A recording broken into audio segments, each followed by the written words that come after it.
Assalamualaikum warahmatullahi wabarakatuh. Apa kabar semuanya?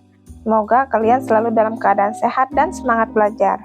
Hari ini, hari Sabtu, tanggal 21 Februari 2026, kita kembali bertemu dalam pembelajaran ilmu pengetahuan alam untuk tingkat SMP dan MTS. Pada video kali ini, kita akan melanjutkan dari bab minggu lalu, yaitu karakteristik dan klarifikasi makhluk hidup.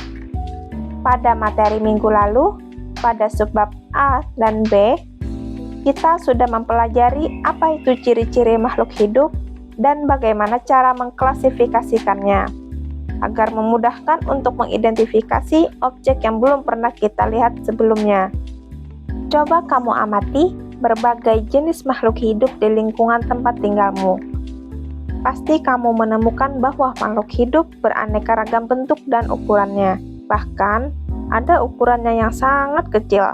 Misalnya, bakteri yang hanya dapat dilihat dengan menggunakan mikroskop. Bagaimana cara mengenali makhluk hidup dengan mudah? Untuk bisa mempelajari dan memahami keragaman yang luar biasa ini, dapat menggunakan ilmu taksonomi. Apa itu ilmu taksonomi? Ilmu taksonomi adalah ilmu yang mempelajari tentang pengelompokan atau klasifikasi makhluk hidup. Hasil dari pengelompokan atau klasifikasi makhluk hidup yang memiliki banyak persamaan disebut takson. Coba perhatikan gambar berikut. Ini adalah merupakan urutan takson. Yang pertama adalah kingdom, yang kedua phylum, yang ketiga class, yang keempat order, yang kelima family, yang keenam genus, yang ketujuh spesies. Semakin tinggi tingkatan takson, maka semakin banyak anggota takson, tetapi semakin sedikit persamaan antar anggota takson tersebut. Sebaliknya, semakin rendah tingkatan takson, maka semakin sedikit anggota takson, tetapi semakin banyak persamaan antar anggota takson tersebut. Kingdom untuk hewan atau regnum untuk tumbuhan merupakan tingkatan takson tertinggi dengan jumlah anggota takson terbesar. Organisme di dunia dikelompokkan menjadi beberapa kingdom, yaitu kingdom Monera, yang dimana anggotanya mempunyai ciri tidak memiliki membran inti sel atau disebut prokaryotik, contohnya bakteri. Kingdom Protista, yang mana anggotanya memiliki membran inti sel atau disebut eukaryotik, tetapi sel atau jaringan yang dimiliki masih sangat sederhana. Kingdom Fungi merupakan kawanan kelompok jamur, ciri-cirinya memiliki membran inti sel atau disebut eukaryotik, berdinding sel, tapi tidak berklorofil. Kingdom Plantae merupakan kelompok tumbuhan yang memiliki membran inti sel atau disebut eukaryotik, berdinding sel, dan berklorofil. Kingdom Animalia merupakan kelompok hewan, ciri-cirinya memiliki membran inti sel atau disebut eukaryotik, tidak berdinding sel, dan tidak berklorofil. Phylum bagi hewan dan divisi bagi tumbuhan merupakan tingkatan takson di bawah kingdom. Misalnya, Kingdom Plantae terdiri atas 3 divisi, yaitu Bryophyta, Pteridophyta, dan Spermatophyta. Khusus untuk divisi tumbuhan, nama divisi selalu menggunakan akhiran phyta. Anggota takson pada setiap phylum atau divisi dikelompokkan lagi berdasarkan persamaan ciri tertentu menjadi takson kelas. Nama kelas pada tumbuhan diberi akhiran opsida. Misalnya, kelas Magnoliopsida untuk dikotil dan Liliopsida untuk monokotil. Anggota takson pada setiap kelas dibagi menjadi beberapa ordo atau bangsa. Berdasarkan persamaan ciri-ciri yang lebih spesifik, nama ordo pada tumbuhan biasanya menggunakan akhiran ales. Sebagai contoh, Magnoliopsida dikotil memiliki ordo Solanales, Cucurbitales, dan Malvales. Anggota takson pada setiap ordo dikelompokkan lagi menjadi beberapa familia atau suku. Berdasarkan persamaan ciri yang lebih spesifik lagi, nama akhiran takson familia pada tumbuhan menggunakan akhiran Cucurbitaceae. Misalnya, Cucurbitaceae, Asteraceae, Poaceae, Felidae, Canidae, Homonidae. Anggota takson setiap familia dikelompokkan lagi menjadi beberapa genus atau marga berdasarkan persamaan ciri yang lebih khusus. Kaidah penulisan nama genus yaitu huruf pertama ditulis kapital dan dicetak miring atau di garis bawah. Sebagai contoh, jagung disebut zea dan padi disebut oriza. Spesies adalah takson yang paling rendah dan paling banyak memiliki persamaan.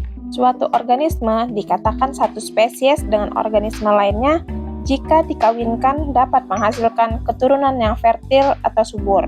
Tata nama penulisan spesies menggunakan aturan binomial nomenklatur yang dipopulerkan oleh Carolus Linnaeus, yang juga dikenal sebagai bapak taksonomi modern. Penulisan nama spesies terdiri atas dua kata Latin. Kata pertama menunjukkan genus dan kata kedua menunjukkan nama spesifiknya. Penulisannya dicetak miring atau di garis bawah terpisah. Berikut contohnya. Makhluk hidup dikelompokkan menjadi 5 kingdom, yaitu Kingdom Monera, Kingdom Protista, Kingdom Fungi, Kingdom Plantae, dan Kingdom Animalia. Kingdom Monera merupakan kerajaan makhluk hidup yang beranggotakan organisme prokariotik dan berukuran mikroskopis, misalnya bakteri. Kingdom Protista merupakan kelompok makhluk hidup eukariotik, tetapi memiliki jaringan yang sederhana dan tidak memiliki organ, misalnya rumput laut. Kingdom Fungi adalah kelompok makhluk hidup yang berdinding sel terbuat dari kitin, tidak memiliki kloroplas, serta dapat menghasilkan spora untuk perkembangbiakan, contohnya jamur. Pada subbab ini, kamu akan mempelajari lebih dalam Kingdom Plantae dan Kingdom Animalia. Dapatkah kamu membedakan tumbuhan dengan hewan? Organisme yang digolongkan ke dalam Kingdom Plantae memiliki karakteristik eukariotik, yang inti selnya sudah memiliki membran, berdinding sel, memiliki kloroplas, jaringan terdiferensiasi menjadi organ akar, batang, dan daun. Kingdom Plantae atau lebih dikenal dengan nama tumbuhan berperan sebagai produsen. Tumbuhan dapat melakukan fotosintesis dan menyediakan makanan bagi organisme lainnya. Selanjutnya, untuk memperdalam pengetahuanmu tentang Plantae, perhatikan aktivitas berikut. Ambil 10 jenis tumbuhan yang ada di sekitar rumah. Berilah label setiap spesimen tumbuhan, misalnya tumbuhan A, B, C, D, dan seterusnya. Kemudian amati karakteristiknya sesuai kriteria berikut. Apakah tumbuhan berspora atau berbiji? Jika tumbuhannya berspora, apakah terdapat struktur daun muda menggulung? Jika tidak terdapat struktur daun muda menggulung, maka termasuk lumut. Akan tetapi, jika terdapat struktur daun muda menggulung, maka termasuk paku. Jika tumbuhannya berbiji, apakah tumbuhan dapat berbunga atau tidak dapat berbunga sepanjang hidupnya? Jika dapat berbunga, termasuk angiospermae. Tetapi, jika tidak dapat berbunga, serta terdapat strobilus, termasuk gymnospermae. Jika tumbuhannya dapat berbunga, apakah memiliki tulang daun menyirip menjari atau sejajar? Jika memiliki tulang daun menyirip atau menjari, maka termasuk dikotil. Namun, jika memiliki tulang daun sejajar, tumbuhan termasuk monokotil. Berdasarkan aktivitas tersebut, kamu akan menemukan fakta bahwa tumbuhan dapat berkembang biak dengan menghasilkan spora atau biji. Tumbuhan yang berkembang biak dengan spora yaitu kelompok lumut dan paku. Adapun tumbuhan yang berkembang biak dengan biji terdiri atas dua kelompok, yaitu tumbuhan berbiji terbuka dan tumbuhan berbiji tertutup. Tumbuhan berbiji tertutup berdasarkan keping bijinya dibagi menjadi dua, yaitu tumbuhan dikotil dan monokotil. Perhatikan berbagai macam contoh anggota Kingdom Plantae berikut. Makhluk hidup yang termasuk ke dalam kerajaan hewan mungkin paling mudah dikenali karena bergerak dengan jelas. Namun, ada juga hewan yang seumur hidupnya menempel, tidak berpindah tempat. Organisme yang digolongkan ke dalam Kingdom Animalia memiliki karakteristik eukariotik, tidak memiliki dinding sel, multiseluler, heterotrof, dan secara umum dapat berpindah tempat dengan jelas. Ukuran hewan bervariasi, dari yang berukuran mikroskopis sampai dengan yang berukuran sangat besar. Kingdom Animalia atau lebih dikenal dengan kerajaan hewan mendapatkan makanan dari organisme lainnya. Struktur tubuh hewan yang paling sederhana adalah golongan porifera, yaitu hewan yang menempel di dasar lautan. Adapun struktur hewan yang paling kompleks terdapat pada golongan chordata. Jenis hewan sangat beraneka ragam di dunia. Oleh karena itu, pengelompokan hewan ke dalam takson tertentu dapat mempermudah manusia untuk mempelajarinya. Perhatikan penggolongan Kingdom Animalia pada tabel berikut. Pada tabel terdapat filum, contoh, dan karakteristiknya. Sekian dulu video materi hari ini. Sampai bertemu di video materi berikutnya. Wassalamualaikum warahmatullahi wabarakatuh.